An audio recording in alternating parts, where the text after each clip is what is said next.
بسم اللہ الرحمن الرحیم۔ السلام علیکم اسٹوڈنٹ، کیسے ہیں آپ سب؟ امید کرتی ہوں خیریت سے ہوں گے۔ آج ہم اپنے نئے لیکچر کے ساتھ اپنے یوٹیوب چینل اسلامیہ اسٹڈی میں آپ کی خدمت میں حاضر ہیں۔ تو آج ہم نے پڑھنا ہے سورہ صف کی آیت نمبر 8 سے 14۔ پہلے ہم نے پڑھی تھی 1 to 7 یعنی 1 سے 7، اور آج ہم نے پڑھنی ہے 8 سے لے کر 14۔ اس کا ہم ترجمہ پڑھیں گے، عربی قواعد کریں گے اور اس کی تفسیر کو دیکھیں گے کہ اس کی تفسیر میں کیا ہے۔ ٹھیک ہے، تو پڑھتے ہیں بسم اللہ الرحمن الرحیم۔ سب سے پہلے یہاں سے ہم سٹارٹ کریں گے۔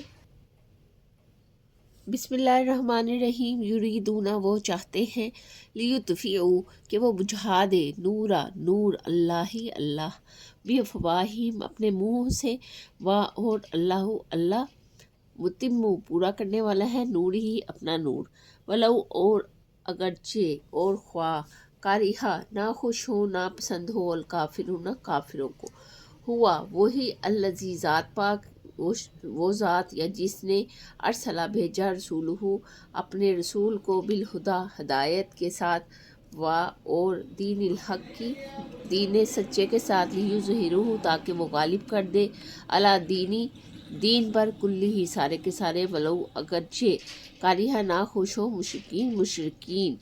ابھی اس کا ہم کریں گے با محاورہ ترجمہ۔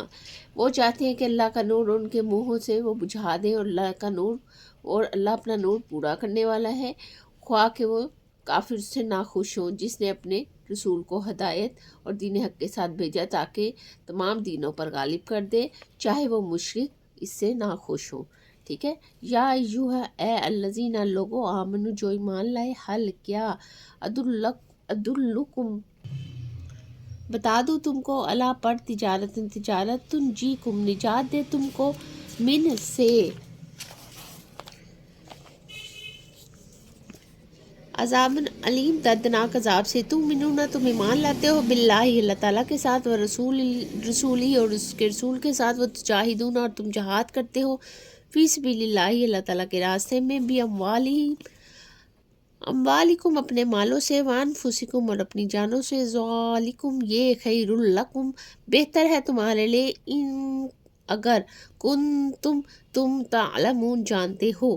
ٹھیک ہے، یہاں تک کریں گے۔ اے ایمان والو، کیا تمہیں ایسی تجارت نہ بتا دیں کہ دردناک عذاب سے نجات دے، اور تم اللہ تعالیٰ پر اور اس کے رسول پر ایمان لاتے ہو، اور اللہ تعالیٰ کے راستے میں جہاد کرتے ہو اپنے مالوں اور اپنی جانوں کے ساتھ، یہ تمہارے لیے بہتر ہے اگر تم جانتے ہو یا تم اس چیز کا علم رکھتے ہو۔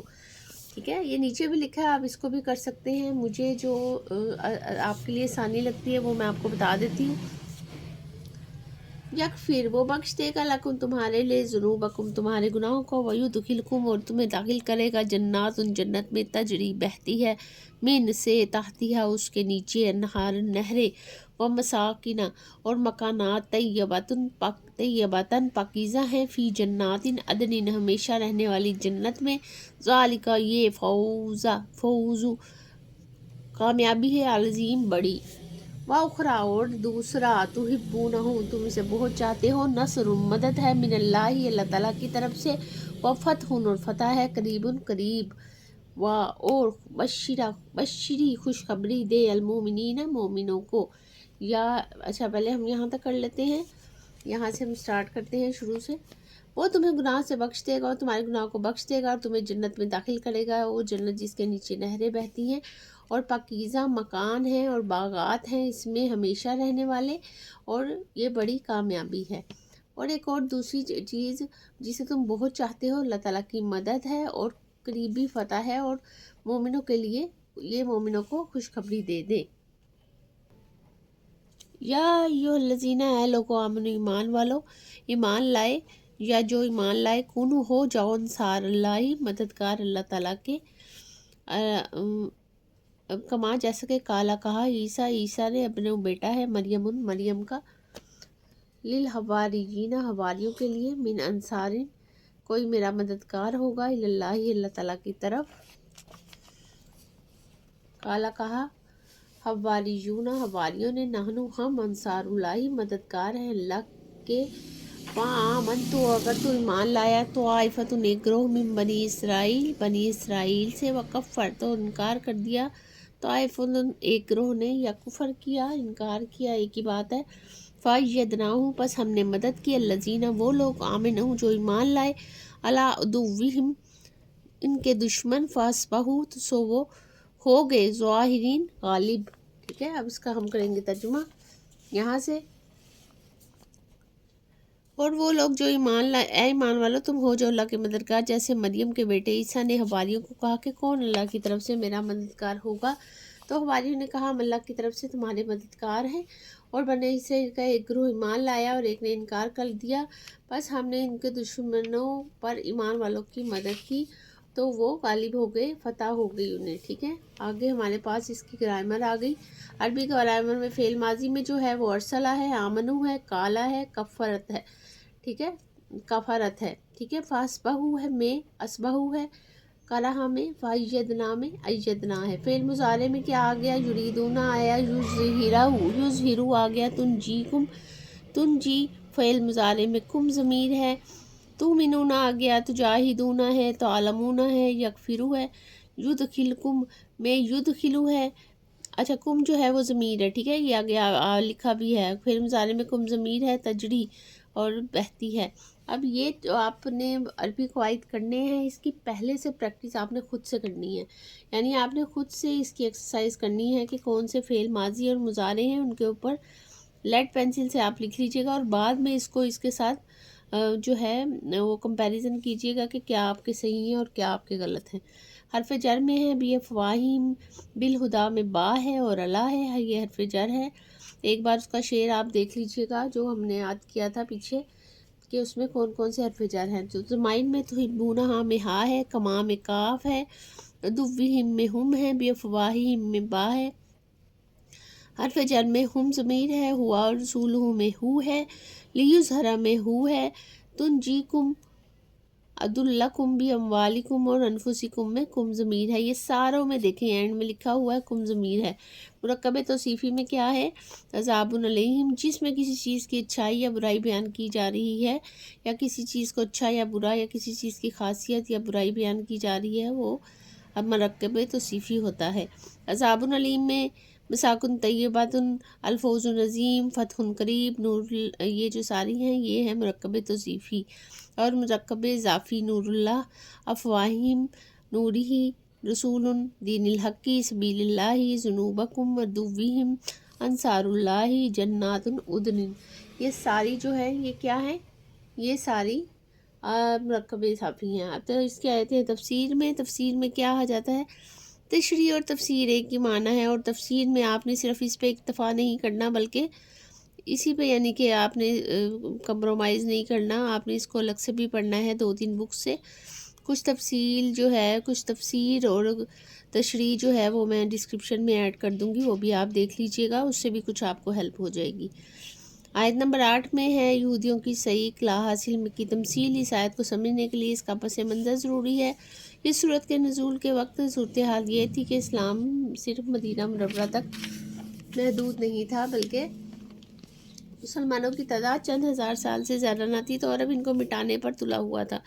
دوسری طرف غزوہ بدر میں کامیابی کی وجہ سے مسلمانوں کی جو ڈھاک دشمنوں پر بیٹھی ہوئی تھی، غزوہ احد میں مکمل کامیابی حاصل نہ ہونے کی وجہ سے اکھڑ گئی تھی. یعنی وہ تھوڑے کمزور ہو گئے تھے، پریشان ہو گئے تھے، اور آس پاس کے قبائل ایک دفعہ پھر مسلمانوں کو ختم کرنے کی کوشش میں مصروف ہو گئے. جب نیکسٹ پرسن تھوڑا کمزور ہو جاتا ہے یا نیکسٹ جو ہے فوج تھوڑی کمزور ہو جاتی ہے، تو پہلی فوج اس سے فائدہ حاصل کرنے کی کوشش کرتی ہے. یہ آپ سب کو پتہ ہے. اس صورتحال میں مسلمانوں کی تسلی کے لیے ارشاد فرمایا گیا ہے کہ اگرچہ ان لوگوں کی بھرپور کوشش ہے کہ وہ نور خدا کو بجھا دیں، لیکن اللہ تعالیٰ کا یہ فیصلہ ہے کہ اس کا چراغ جل کر رہے گا اور اس کے نور میں دنیا منور ہو جائے گی، چاہے یہ کافر اسے بجھانے کی کتنی بھی کوشش کریں، کیوں نہ کر لیں، اس میں کامیاب نہیں ہو سکتے.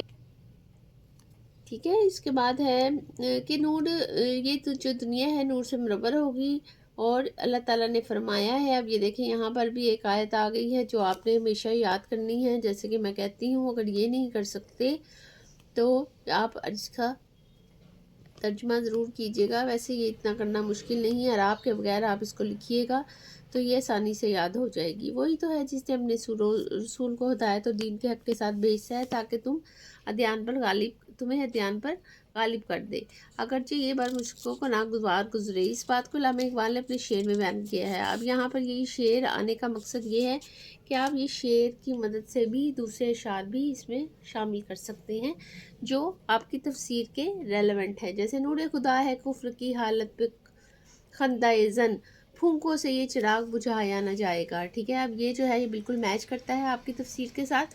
اسی طرح آپ نے ساری تفسیر کو کرنا ہے تاکہ وہ آپ کی کچھ بھی ایکسٹرا کوٹیشنز ایڈ کرنی ہیں جو آپ کی تفسیر سے میچ کرے۔